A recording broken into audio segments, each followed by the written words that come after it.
Ngunduhan menyatu dalam doa dan renungan dari Katedral Putra Purwokerto hari Sabtu tanggal 3 Desember 2022 bersama saya Romo Martinus Ngarlan.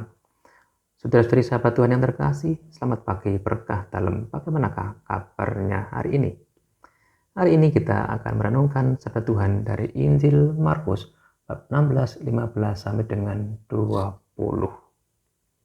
Dalam nama Bapa dan Putra dan Roh Kudus. Amin. Tuhan bersamamu dan bersama rohmu. Inilah Injil suci menurut Markus. Dimuliakanlah Tuhan. Pada suatu hari Yesus yang bangkit dari antara orang mati menampakkan diri kepada ke-11 murid dan berkata kepada mereka, "Pergilah ke seluruh dunia, beritakanlah Injil kepada segala makhluk. Siapa yang percaya dan dibaptis akan diselamatkan, tetapi siapa yang tidak percaya akan dihukum. Tanda-tanda ini akan menyertai orang-orang yang percaya. Mereka akan mengusir setan-setan demi namaku. Mereka akan berbicara dalam bahasa-bahasa yang baru bagi mereka. Mereka akan memegang ular dan sekalipun mereka minum racun maut, mereka tidak akan mendapat celaka. Mereka akan meletakkan tangannya atas orang sakit dan orang itu akan sembuh." Sesudah Tuhan Yesus berbicara demikian kepada mereka, terangkatlah ia ke sorga, lalu duduk di sebelah kanan Allah. Mereka pun pergilah memberitakan Injil ke segala penjuru, dan Tuhan turut bekerja dan meneguhkan firman itu dengan tanda-tanda yang menyertainya. Demikianlah sabda Tuhan, terpujilah Kristus. Saudara-saudari sahabat Tuhan yang terkasih, pergilah ke seluruh dunia dan beritakanlah Injil kepada segala makhluk. Pergi itu adalah perintah Yesus pada para muridnya dan juga kita semua. Untuk keluar dari zona nyaman kita, untuk keluar dan mau bersusah payah, mau berlelah-lelah, mau berlumpur-lumpur, mewartakan Injil, kabar gembira atau kabar sukacita. Dengan ikut pergi dan mewartakan kabar gembira Injil, kita ikut ambil bagian dan dalam karya keselamatan Allah.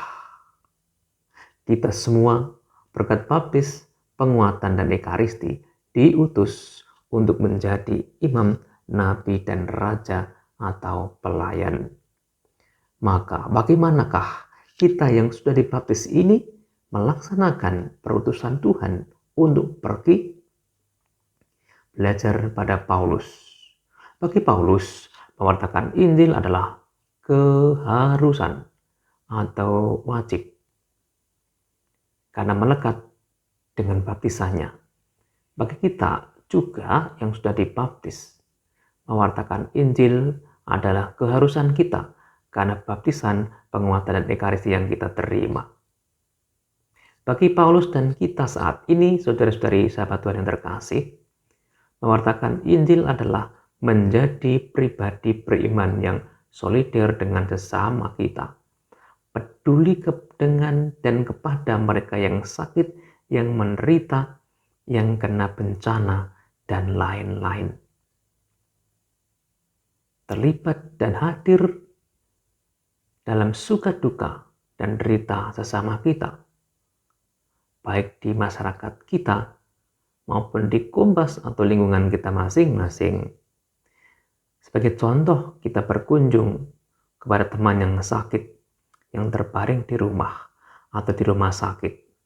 Kita doakan mereka, kita teguhkan mereka, kita dukung mereka agar proses penyembuhan berjalan dengan baik.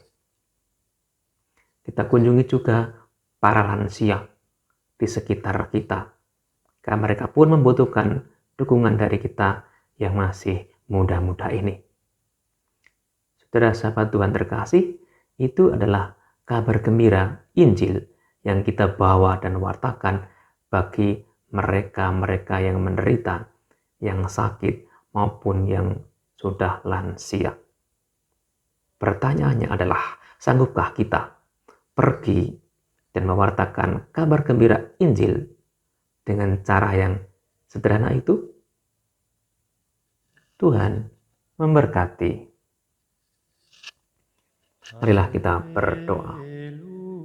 Allah Bapa kami yang penuh kasih, kami bersyukur atas hari baru ini, atas kasih yang boleh kami rasakan dan nikmati yang berasal dari kemurahan-Mu.